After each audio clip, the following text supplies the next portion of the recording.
Hello and welcome back to our channel. So today in this video we are going to discuss about how to hide likes on X, that was previously known as Twitter. So without wasting much of our time, let's get straight into the video. So as of June 2024, X, formerly Twitter, has made the likes tab private by default for all users. Other users can no longer view the list of posts you have liked, although the author of a specific post can still see if you have liked it or not. So, no action is required to hide your likes.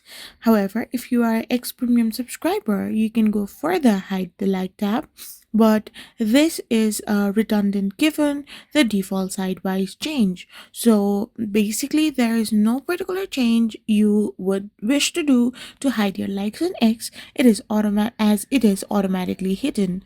I hope you found this video helpful, so don't forget to hit that subscribe button and do give us a thumbs up.